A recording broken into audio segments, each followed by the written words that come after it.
Hello, everyone. We are really excited to introduce Dr. Howell for our inaugural grand rounds of the year. We will still have some residents trickling in. Testing was going a little long. But again, we're very excited to invite Dr. Howell here. He's an athletic trainer by trade, but did a PhD in biomechanics at Oregon. Then he did a postdoc at Boston Children's. He's now an assistant professor in the Department of Orthopedics and the lead researcher for sports medicine at Children's Hospital. He's going to talk to us about dual task postural control deficits after sports concussion. Please welcome Dr. Howell. Thank you. All right. Wonderful.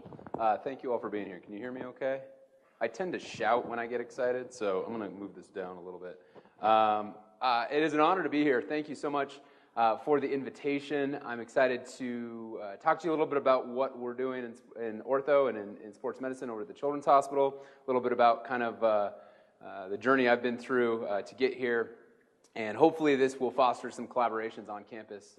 Certainly, there's many familiar faces in the room and people that I've talked to about collaborations, but through this, it's certainly my hope that you understand a little bit more about what I've done and kind of where we're going, and we'll go from there. So, as said, I am in the Department of Orthopedics here and at the Sports Medicine Center at Children's Hospital, Colorado. My talk will focus primarily on concussion, more on the acute side, and I understand this is rehab, so I will try to get more toward the rehab at the end, and we'll also try to discuss a lot of clinical implications. So a lot of what kind of my mission research-wise is to use strong methodology that we've learned and developed in more laboratory settings and adapt them to clinical settings that clinicians can use. My COIs are up there, nothing relevant to this presentation. Really want to talk about three things, and I hope that for those of you in the room that have seen this talk or something similar, you're not too bored. But essentially I want to talk about concussion deficits as assessed by dual task paradigms and what that is.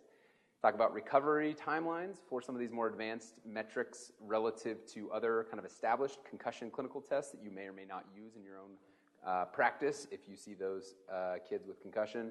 And then a little bit about the association between concussion and subsequent injury risk once athletes go back to sports. Talk a little bit about some potential mechanisms and then get back to the clinical applications. So that's kind of the outline for today. So kind of starting at a broad perspective, concussion I would call a very multifaceted injury. It can't be assessed by one single assessment tool. We typically adopt some sort of multimodal approach to assessing deficits following a concussion. And this is kind of a schematic. It's very, very simple. It paints probably too simplistic of a picture, but it kind of paints the picture that a lot's going on when a concussion happens. And by definition, a concussion is a transient alteration of mental status that is accompanied or induced by some sort of traumatic force to the head or elsewhere on the body that results in an impulsive force to the head. And there's altered mental function, things like cognitive capabilities, memory, complex functioning. There's also a lot of subcortical aspects that occur that have been documented. I also put this up here to really kind of disclaim up front that I'll really be focusing more on the balance and posture aspect as well as a little bit of cognition, but there's a lot more going on than simply what I'm going to talk about. So this in no way is a comprehensive method to detect everything that happens resulting from a concussion. So I always like to start with this. We know when we see a concussion. This is what I would call an overt or obvious concussion. For those of you unfamiliar with the rules of football, the team in white is on the right side and the team in red is on the left side. The guy in white is lining up on the left side, which means he thinks he's in the right place, and clearly he is not. So if I'm a clinician or an athletic trainer on the sideline, I can recognize that. I can say, all right, that guy's in the wrong spot. And even the left tackle there, number 74, does a really good job. He points at him, he says, this guy should not be here right now. But then he gets back into position. So he's ready to play regardless. He's just like, somebody else deal with that. So again, this is a very kind of easy way to decipher, yes, this person has what we would call altered mental status. And if you saw the hit right before, he unfortunately kind of went in with his head and got a knee to the head at full speed. So there was head trauma associated there. However, it's not always that easy, both on the field side, but then also when people come into your clinic And even if we know that they have a concussion, they come into your clinic, and it's very difficult to detect the varied presentation, the multiple things that could be occurring with that individual. And I will say now, and despite what you might read in the media, that no single test or tool can or probably will ever be able to diagnose concussion with 100% certainty, specificity, and sensitivity. I think to state that is to downplay the complexity of the brain. There's a lot more happening than one test is able to recognize. And I think the other problem is concussion is a clinical diagnosis with a very poor defined gold standard. So for us currently, we don't have a single testing metric to say yes or no you have a concussion, or yes or no you've recovered from that concussion. So how do we identify a test or a group of tests that balances a cost, so something that's not going to cost an arm and a leg every time that we do it, feasibility or time, so assessing these things, especially in the clinic when you have a high volume that's not going to take 6 hours to do, and then also clinical utility. You can take a bunch of measurements, but if they're not influencing your clinical decision making, at the end of the day, what is the usefulness or the reason that you're even obtaining these? So here are some kind of simple clinical assessment methods. On the sideline, every 4 years, this group of experts convenes and comes up with some standardized way to assess concussion. This is the Sport Concussion Assessment Tool 3rd edition. This was released in 2012. They skipped number 4, went right to number 5, and so now it's the Sport Concussion Assessment Tool version 5. There's minor changes that happen. Essentially, it's a symptom score, a brief cognitive exam, and some postural control tests. For those of you that see this, they're probably familiar with computerized neurocognitive testing. It's very common in the sports setting. There is static postural control testing. This is an example of the balance error scoring system where an individual shuts their eyes, they maintain different body positions for 20 seconds, and the clinician counts how many errors they have. And then there's also kind of more on the newly developed clinical side, there's methods to I would say, screen vestibular and ocular motor function. However, I think most of you in the room would probably agree, if you're familiar with this, it's not a real thorough tool. It's more of a brief symptom provocation exam based on smooth pursuits, saccades, convergence, and vestibulo-ocular reflex. We also know that not all concussions are the same. So this is an example of the common symptoms that you might see after concussion. And they overlap, and different people tend to perhaps endorse certain clusters of symptoms or multiple clusters of symptoms. And the problem so it's important to assess symptoms, but we also know that there are limitations to that, right? So we want patients to feel better at the end of the day. That's the goal of the treatment. And so we ask them about these things. How are you feeling on these different types of symptoms? And they'll tell us, and I think the limitations are that this is really subjective and not specific to concussion. So if you just ate a big meal, you might be feeling a little bit tired, maybe a little trouble concentrating. It's a little bit late in the day. Maybe you're a little drowsy. Perhaps you've had a tough day and you're a little irritable. These are all things that are attributed to a concussion, but without the presence of head trauma, obviously you don't have hopefully none of you have a concussion right now. And so when we're tracking recovery, we're trying to assess if somebody's ready to go back to school or go back to sports or whatever, determining what symptoms are caused actually by the concussion versus what symptoms just are a part of everyday life. Removing an athlete from their sport alone is probably enough to induce some of these symptoms just due to decreased activity and the social anxiety that accompanies that.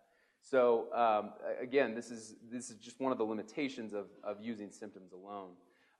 I work with a lot of athletes in particular, and they are known to over or under-report their symptoms, especially the 16-year-old boy football player that wants to go back to play. He's probably more likely to disclose fewer of his symptoms because he wants to get back and be with the team. And then even if they are telling the truth, symptoms aren't necessarily reflecting physiologic restoration of the brain. So again, things to consider, probably things that everybody knows in here.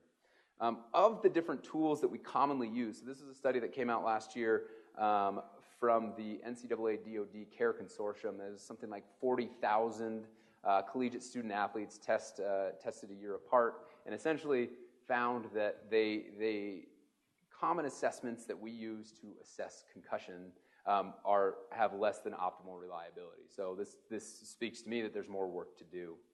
So what are some of the other things that we do? Well, research assessment methods, I would call them, things like transcranial magnetic stimulation, blood draws, advanced neuroimaging, and EEG are all valuable tools, but in the context particularly of an acute sport concussion where most patients are going to have kind of what I would call spontaneous recovery. They'll get better and never have long-term problems within the first month.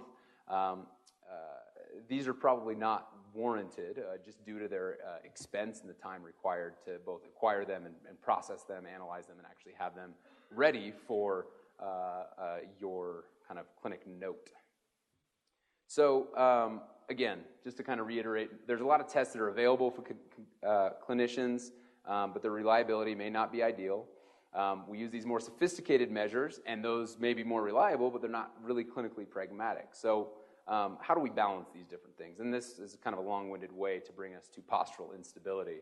So I'll use a few more examples of videos from football because I think they demonstrate a good picture. I think football's fine, but they give us some good videos. So we do see postural deficits that occur acutely post-concussion. This is another example of a hit to the head, and this gentleman tries to stand up. You would expect as a pro athlete, he's able to do that quite easily, but due to likely some vestibular dysfunction, I would call that, something brings him down to the ground without any contact. He falls over.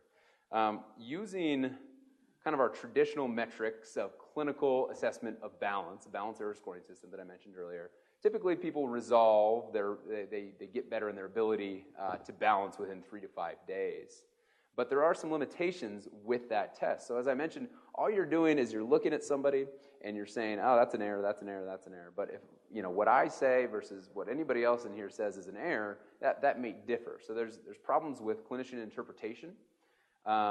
There's also distinguishing normal test variability. So I would warrant a guess that nobody routinely stands with their eyes closed, hands on their hips, and 1 foot for 20 seconds day by day, right? You don't normally do that. If you do, we should have a conversation afterward. I'd be curious. But it becomes difficult to know what is normal test variability versus what is actual recovery of the test when using these metrics that have very large practice effects. So what are some things that we can do that are more ecologically valid, things that people do on a day-to-day basis? And like a lot of other tests, there's environmental and fatigue effects that also affect how people perform on this test. So that brings us to dynamic movement and gait. I like this quote. It's from David Winter, who's kind of a pioneer in biomechanics, who said, "Human walking as bipeds provides a particularly challenging balance task to the central nervous system, grossly different from the balance task during standing." And I think a lot of times, at least in the literature, in the concussion literature, gait and static balance are lumped into one. And I think recognizing that these are two distinct neurological phenomena that require completely different neural response patterns, motor activation patterns, things like that. And you think about how challenging it is for a human, especially in this race walking scenario. That's why I put that up there. It's a fascinating sport because it is a very challenging task to keep both feet on the ground and move as fast as you can while maintaining upright posture versus this horse over here that's galloping. It's got 4 points of contact. It's a slightly easier task and completely different neurological mechanism. Within the kind of best practice sport concussion guidelines, again, every 4 years these experts meet, they state that detailed neurological examination for concussion includes an assessment of gait. But if we look at athletic trainers who assess concussion, really nobody uses gait to assess concussion when it comes to kind of our routine practice patterns. So we'll get into why that is in a little bit, but also talking about kind of maybe more advanced or instrumented measures. There's a lot of different studies that have shown things like a greater stride width in children with concussion after their symptoms have resolved. So they need a wider base of support to ambulate in the forward direction. When it comes to gait termination, so as they stop, their strategy of stopping their walking pattern in collegiate athletes there's deficits that persist after symptom resolution. And we see that when we combine two tasks at once, a dual task, you have somebody walk and think at the same time, they continue displaying deficits after their symptom resolution. So these deficits are continuing across multiple populations, age, skill level, et cetera. And there's actually 4 review studies that have come out in like the last year on this topic. a lot from kind of a PT perspective that have looked at gait in dual task conditions or just gait deviations, and essentially have found that abnormal gait exists acutely after concussion, but the specific recommendations for use of a gait assessment for concussion really have yet to be determined, and that's really due to there's fairly inconsistent findings relative to other measures, small sample sizes, small number of studies that really limit the widespread applicability, which is encouraging as a young scientist that there's a lot more work to do on this topic. So if we compare what it looks like in a motion analysis lab, this is on the left a healthy 14-year-old boy that's asked to walk and recite the months in reverse order on the left, versus on the right, it's a 14-year-old boy that's 2 days post-concussion asked to do the same task. And what I want you to focus on is the movement in the side-to-side plane. What we measured was the movement of the center of mass in the frontal plane of movement. And what you can see on the right is as he's asked to start reciting those months in reverse order, there's a destabilization that occurs where if you look at his foot placement, it's no longer in a straight line, and there's a lot of sway from side to side, which indicates kind of gait instability that's induced by a single cognitive perturbation, meaning this cognitive task that this individual is asked to do. And what we've seen kind of aligning with a lot of the other research is that there are dual task gait deficits that are outlasting deficits as measured by single task gait, quiet stance, self-reported symptoms, and computerized neurocognitive tests. So if we use all these other methods, we think that people recover at a certain time. But if we use a little bit more advanced metric or advanced testing paradigm where somebody walks and thinks at the same time, we see continual deficits that aren't detected otherwise. And we also, this is a systematic review that came out last year that essentially the conclusion from it was that recovery using physiologic or more objective parameters exceeds clinical recovery, back to those original methods that I was talking about. So what does this all mean? So if we think about sport in particular, it requires attentional allocation, right? You have to rapidly integrate multiple sources of stimuli. And while the differences are small, so this is the concussion group mean from one of those studies, in the dual task condition, they walked at 0.78 meters per second versus in single task, 1.09 meters per second. And what does that mean at a clinical level? Well, if the induction of a single cognitive task causes a 33% reduction in speed for those with a concussion, it's about 20% reduction for controls, then what's going to happen on the field when they're not only having to do one additional thing, but multiple different things at the same time? We may see these deficits become exacerbated, and there may be some downstream effects that happen from there that I'll talk about in a second. So again, clinical recovery may not adequately reflect physiologic recovery. How are we able to assess that? So that brings us to this kind of concept of re-injury. So what are the effects of these persistent deficits? So in the last 4 years, this has become kind of a hot topic. If you're familiar with the concussion world at all, specifically the sport concussion world, there are 15 studies in the past 4 years that have shown an association between sustaining a concussion, going back to play, and having an increased risk of subsequent, mostly lower extremity musculoskeletal injury. So an ankle sprain, ACL tear, hamstring strain, something like that. And this is just kind of a sample of them, but this finding has been repeated from youth athletes to high school athletes to collegiate athletes, professional athletes in the UK, in the US, all across Europe, as well as in the military. So this appears to be kind of a relevant finding that's been repeated several times. And we don't really know why this is at this point, but this is certainly something that we're interested in. And that kind of brings us to objective 2, which is looking at potential mechanisms for this. So this is a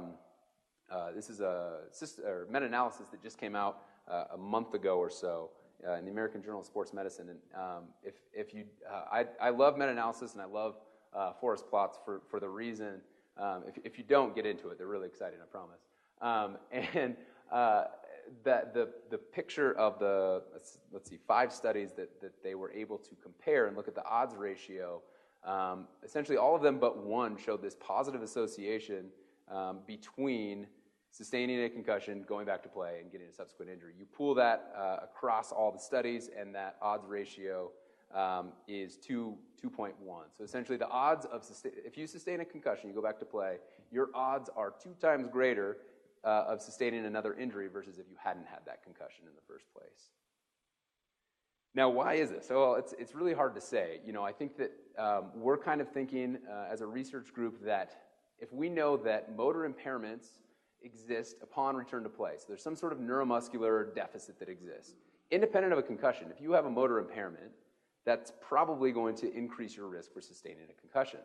Now, if you sustain a concussion and that causes a motor impairment, perhaps that's giving you a greater risk of sustaining another or a subsequent injury. Now, there also may be this kind of, some athletes are just kind of injury prone, and you probably see some of them show up in your clinic, particularly in rehab. And that may just be due to poor motor control. It's unrelated to concussion. It might be due to just risk-taking behavior. They're more likely to put themselves in vulnerable positions.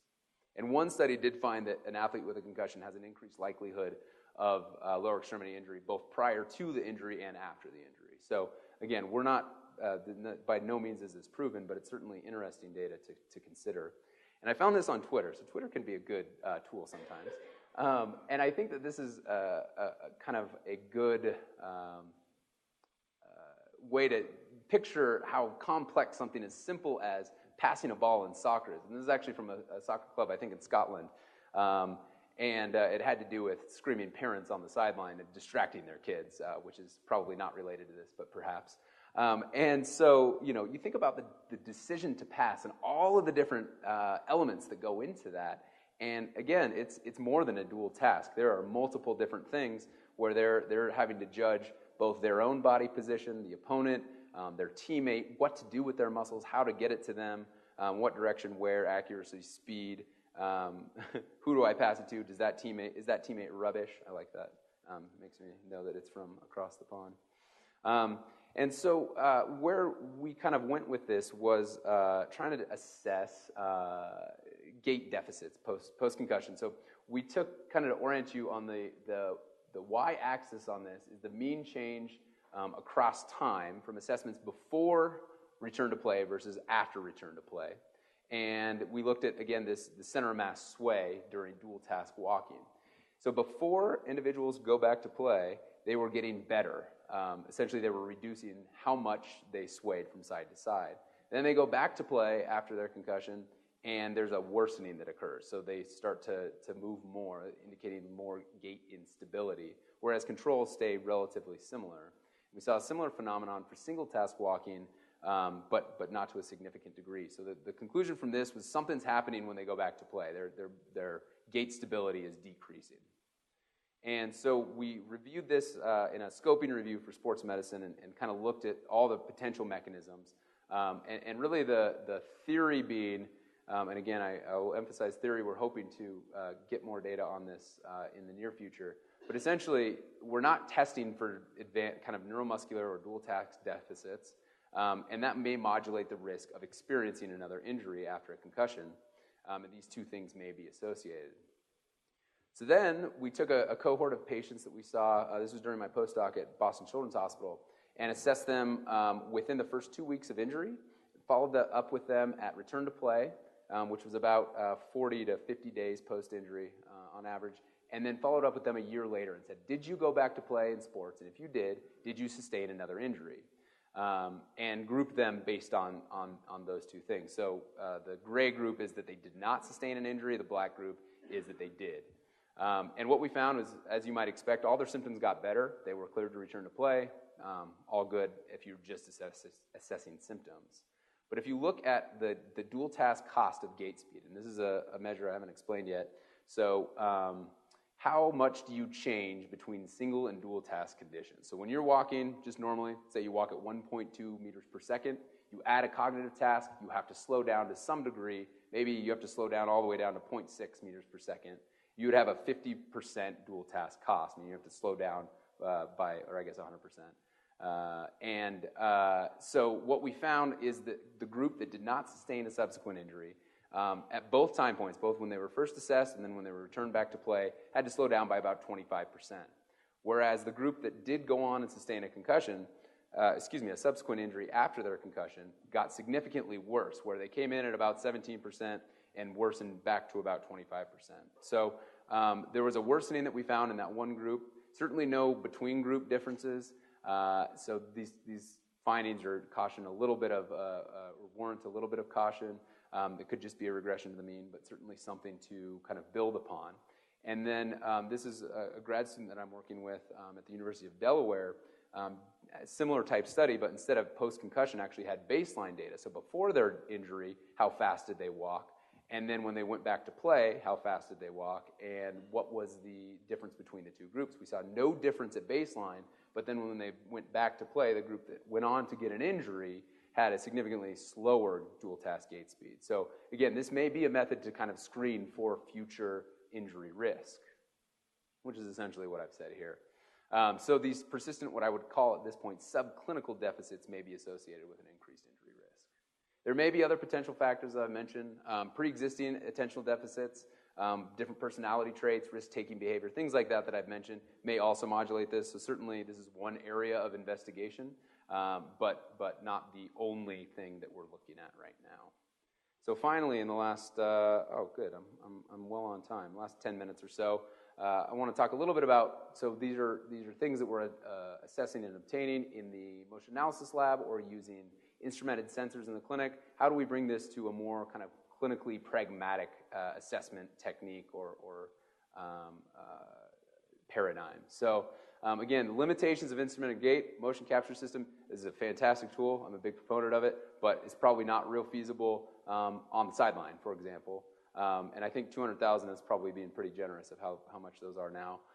Grad students, lab techs, things like that cost money. Obviously, lab space. We don't all have a giant lab to conduct research in. Wearable sensor systems can be expensive. And obviously, the time required to both acquire, analyze, process, and use the data is certainly priceless. So how do we put these things into clinic spaces? These are all places where I have collected data just in hallways using something like an inertial sensor unit, inertial measurement unit. So we'll start with kind of injury prediction. So, and this is very much at the clinical level. So this table on the left here is from a study in Canada. It was a large ED study across 6 or 7 different cities in Canada.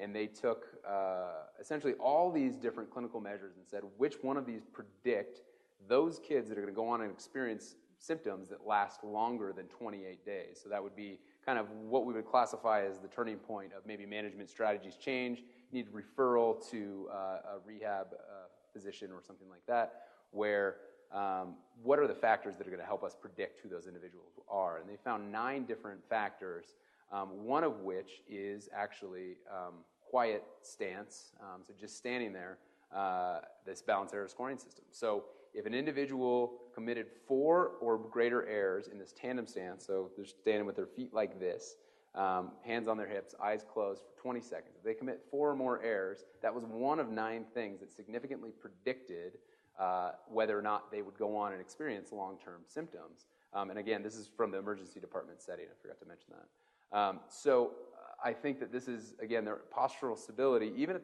a very, very crude level, initially post-injury, can help inform some of the people, or help us identify some of the people that are more likely to go on and experience long-term problems, again, meaning a month or more.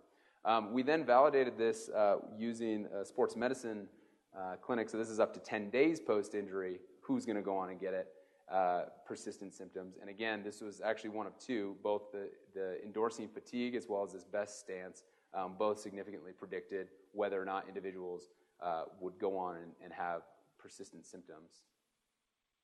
Then, if we use a little bit more advanced, again, this dual task cost as our metric, we see that a greater dual task cost, or I guess a more negative dual task cost, was significantly associated with prolonged symptoms. So, again, these postural stability measurements, a little bit more sophisticated, may help kind of cue us into those people that could benefit from early intervention. And rather than waiting until 28 days and saying, okay, you're not better, let's get you in to see a physical therapist, let's identify those people within the first 10 days of injury and get them seen earlier so we can set them on a better path. They won't have these long-term problems. Then there's the tandem gait test. So this is another kind of clinically pragmatic test. I keep saying that term. And so the way it works is, again, there's a 3-meter strip of tape. You ask the individual to walk as fast as they can in a heel-toe pattern down to the end of the line, turn around, and come back. A total, at least in the SCAT-3, 4 trials were timed, and they retained the best time. Not really sure where they got that from, and then the SCAT-5, they actually removed the timing element of it to more of a pass-fail. What we found, actually through a number of studies, kind of collectively in the literature, is that there is value to timing this test, whether you're trying to identify long-term problems in clinically recovered children, or to identify those that have impaired postural control acutely post-concussion. So timing this test, seeing how fast somebody does relative to, again, single versus dual task, you can calculate how much they change in between the two conditions. A greater change would indicate potentially that the addition of this cognitive perturbation is more difficult for them to change, to complete.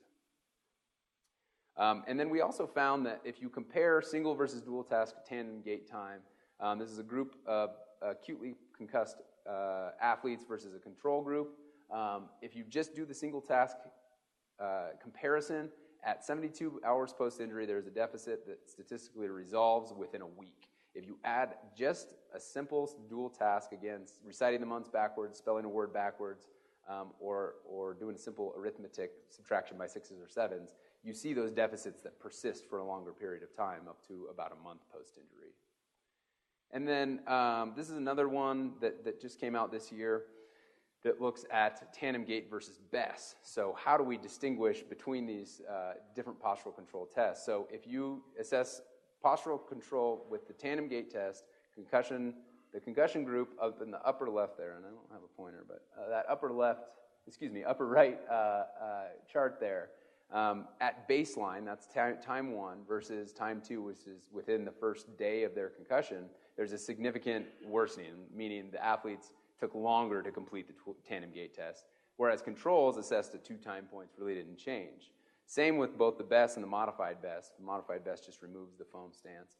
Those were similar. So again, this means that there may be some value to using dynamic tests of postural control. And then finally, this is something that just came out, which is developed by an occupational therapist actually up at Colorado State. And it's essentially a 6-minute evaluation of a dual task screen that essentially you can parse out between now upper and lower extremity. So most of what I talked about was lower extremity focused, but now if you get to some overhead athletes, a volleyball athlete, for example, or something like that, you want to be able to test upper extremity function as well as lower extremity function. This is in development. So there's a lot of stuff kind of on the horizon in this field.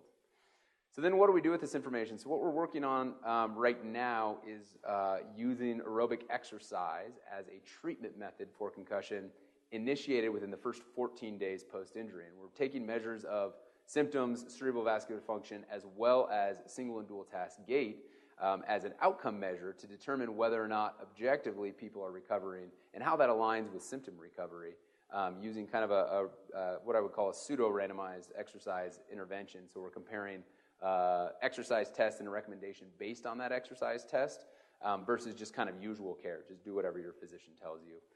And that's ongoing right now. So hopefully I'll have some good results to share with you in the next year or two. So to wrap up, and I'm about 35 minutes, so I think we have some time for questions, and I don't want to drag this out.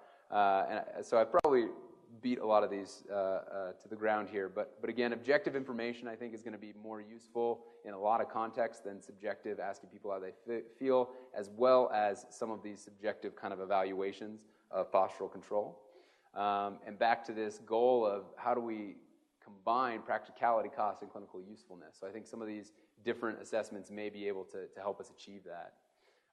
The risk of future injury after we tell people they can go back to play after a concussion, it's probably modulated by a lot of different factors, but we may be able to screen for future injury risk using some of these dual task paradigms. And I think that more on the return to play side of things is where this type of assessment may be useful, more so than acute diagnosis decisions and things like that. And then again, these sorts of assessments can be implemented in the clinical setting using kind of some of the theories and methods that we developed using motion analysis and have tried to work on adapting in the clinical world. So a lot of references. Let me know if you need any of them. Oops, and that's it. Thank you.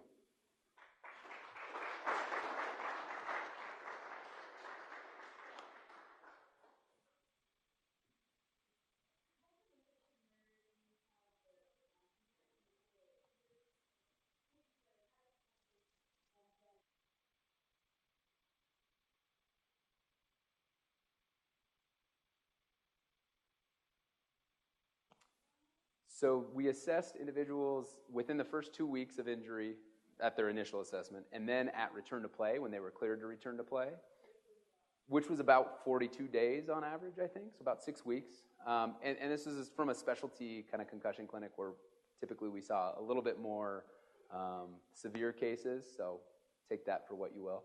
And then we followed up with them a year after they had, a year after their concussion, just via email. And so we asked, what was that?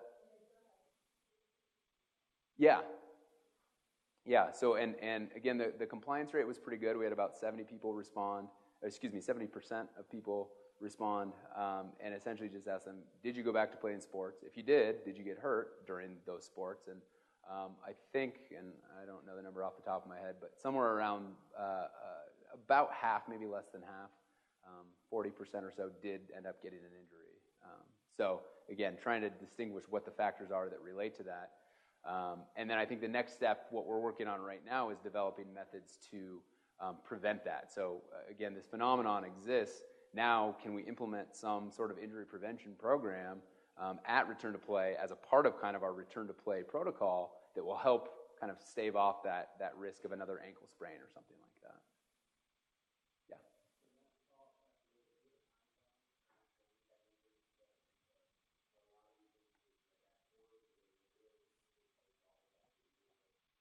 That's a great question. So for our study, I would have liked to do like a time to event analysis or something like that. Our numbers weren't quite strong enough to be able to do some of those things.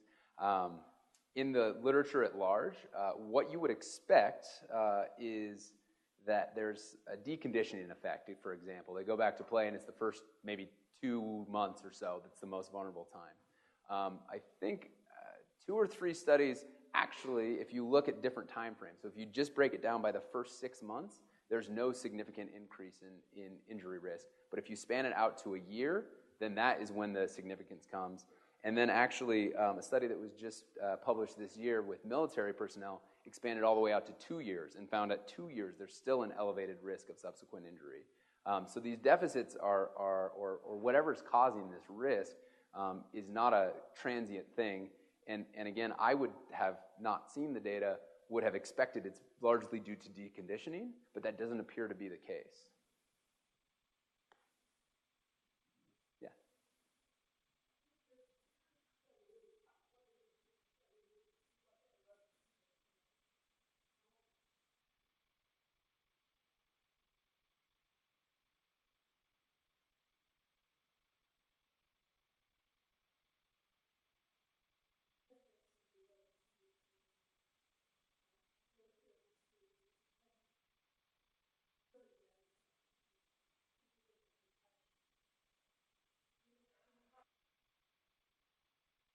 For on the aerobic exercise, is that what you were talking about? Yeah.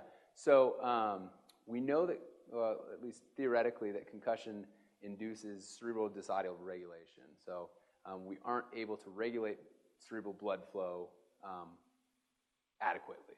And exercise is one method to kind of restore some of those autoregulatory processes.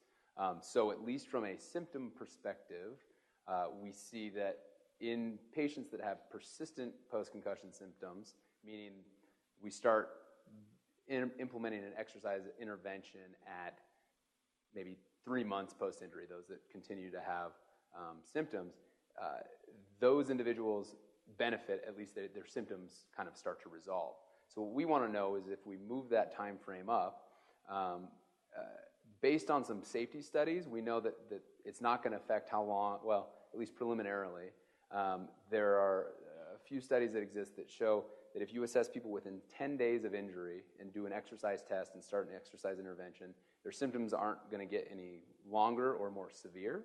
And so there's a couple different mechanisms that may be at play. It may be due to improved cerebrovascular function, and we're assessing those sorts of outcomes as a part of the study. It may be due to psychosocial aspects. So by a lot of the complaints that we see are, especially in youth athletes, that they're removed from their team and they start feeling these symptoms, then by at least having them doing something, their teammates can see them, they start to feel better. And then the last thing would be the kind of deconditioning or lack of energy expenditure at the very least. So if you take a 16-year-old girl soccer player and remove her from her sport, independent of a concussion, put her in a dark room and say, go rest for 2 weeks, she's probably going to report the same symptoms that we attribute to concussion. And so I think that trying to identify those different elements of deconditioning, cerebrovascular function, as well as psychosocial, will help us to understand kind of better the context of using these aerobic exercise interventions.